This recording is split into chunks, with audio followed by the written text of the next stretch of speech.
ಕಬ್ಬಿಣ ತಂತಿ. ಆ ಕಬ್ಬಿಣ ತಂತಿಗೆ ನಾವು ಅಲ್ಲಲ್ಲೇಪ ಮೇಣದ ಒಂದು ಪುಡಿಯನ್ನು ಹಚ್ಚಿವಿ.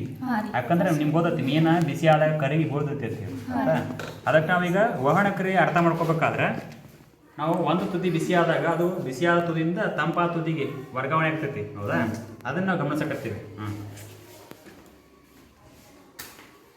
ನಾವು ಮೀನು ಬರ್ತದೆ ಸಾಯ ಬಿಸಿ ಮಾಡ್ಬೇಕು. ಈಗ ಸ್ವಲ್ಪ ಹೊತ್ತಿಗೆ ಕಾಯ ಕೊಡ್ಬೇಕು ನಾವು ತಂತಿ.